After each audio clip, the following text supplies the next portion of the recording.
وقت تعيش حياتك، لحظه كده بتقول دي يعني احلى لحظه في حياتي. ايام ابويا. دلوقتي مش اي حاجه خالص. احفادك لما بيجوا لا دول شيء تاني، دول هم اللي بيناقشوني يعني روحي.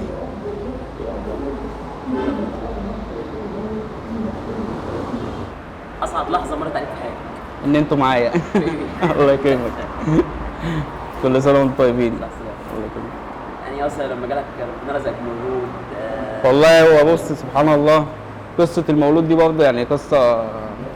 يعني انا بنتي توفت سنه و8 شهور، ما كملتش 6 شهور وربنا رزقني بآمن ولد. الحمد لله. معايا 3 بقى دلوقتي. الله يكرمك الله يكرمك الله يكرمك.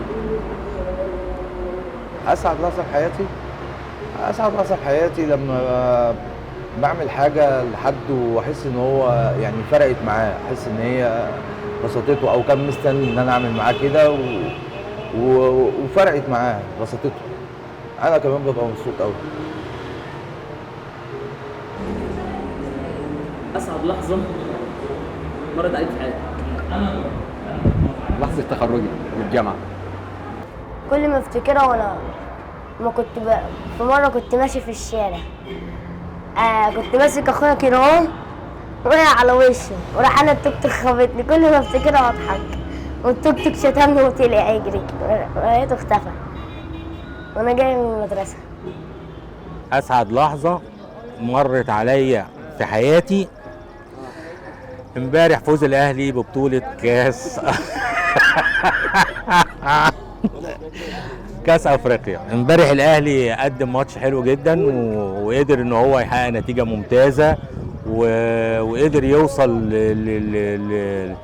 لقمه ما هو عايزه. يعني خلاص هو كده خلاص يرجع بقى عشان يتدور على الدوري، عشان ايه كده الناس الامينه على الدوري خلاص بقى ما تفكرش يعني، خلاص تفتح بقى السكه يعني.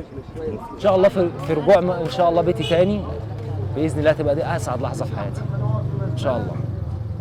اسعد لحظه في حياتي وبجد بجد نفسي فيها يمكن على المدى البعيد واقول ربنا يرزقني ان اجيب بيبي صغير قوي. يا رب. اصعب لحظه في حياتك بقى؟ أسعد لحظة؟ لا الحمد لله كتير. كتير الحمد لله. ما أنا قلت لك عليها دي، أنت سألتني السؤال ده مرتين. أنا أسعد لحظة لما قلت لك لما طلعت العمرة الأولانية دي كنت مش متوقع. فجه واحد اسمه الحاج توحة جزار هنا، وبعد كده الحاج توحة ده كان طلع ناس قرايبي من هنا كتير، وبعد كده قالوا لي ايه كل ما اودي الورق في حته يقولوا لي لا مفيش حجز. فروحت للحاج توحة ده، السلام عليكم يا حاج توحة. السلام ورحمه الله وبركاته. انا ورقي جاهز وكل حاجه. كل ما اروح له اقول له يا حاج توحة يقول لي بكره بعده بكره بعده. جيت في مره لقيته قاعد على فرشه كده بيشتري بصل وجرجير وخضره وبتاع. فبقول له يا حاج توحة، قال لي بقول لك ايه يا رمضان انت هتشتغل لي مش هطلعك العمره. قلت له عارف يا توحة انا مش هقول لك يا حاج توحة، لو كانت الحكايه دي جايه من عند ربنا انا عايزها، لو جايه من وشك الفجري انا مش عايزها. جري ورايا قال لي خد والله عشان الكلمه دي لا اطلعك. في راجل جاي لي بكره بعد العصر، تعالى بعد العصر. صليت العصر ورحت له. رحت دخلت على الحاج توحة انا ما اعرفش الراجل. قال لي الراجل قاعد بره اهو، انا هديك المفتاح بتاعه ما تقولش الا حاجه واحده، كل ما يقول لك على حاجه قول امين. قلت له كل حاجه اي حاجه، قال لي قول امين. راح الراجل قاعد بقى قال له اهو خش عليه. دخلت عليه قال اللهم اجمعنا بمكه والمدينه، قلت امين. اللهم بلغنا عرفات امين. اللهم وعدنا بالحج والعمره امين امين امين. قال لي هات ورقك. قلت له خد اهو. في ورقه تاني معايا اروح اجيبه لك. قال لي هات. رحت اديته ورق الاول انا والحاجه، وبعد كده اديته الورق بتاع اخو الحاجه بقى ايه، رحنا طلعنا احنا الثلاثه مع بعض. اصعب لحظه تمر عليك في حياتك؟ اسعد لحظه لما اسمع بس خبر عن عيالي ان هم كويسين، ان عيل نجح. لا عندي حفيده، عندي حفيده ما شاء الله يعني بحبها جدا. اصعب لحظه بقى بتعدي عليك في حياتك؟ اسعد لحظه اسعد لحظه، حاجه بتبقى فرحان فيها، موقف. مثلا واحد يكون فرحان مني في شغلي، مثلا شغال معاه وفرحان مني بيا، دي بتبسطني، بتخليني ان انا حاسس ان انا خلاص بقى بقيت كويس وكده. يعني لما بكون انا واخواتي متجمعين مع بعض، دي اسعد لحظه في حياتي.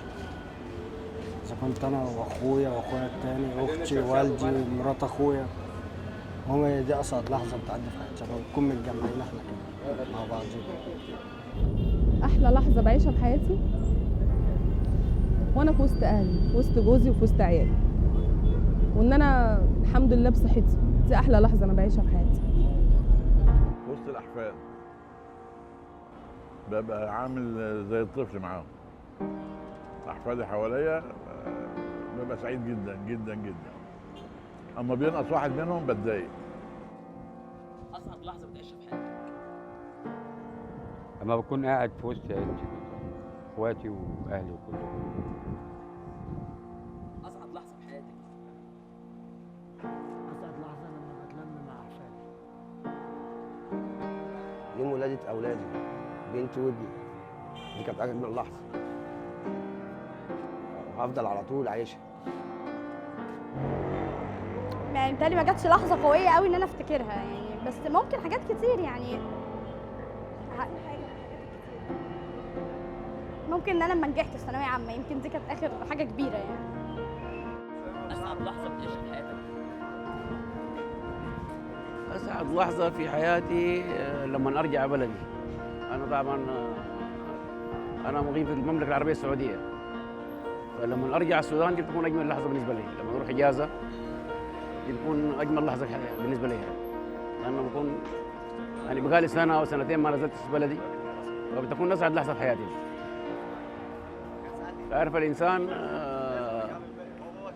في النهاية مالوش غير وطن يعني. نعم. في وسط عيالي. طبعا. لما بشوف الناس من حواليا سعداء وحابيني في الله، مش اكتر.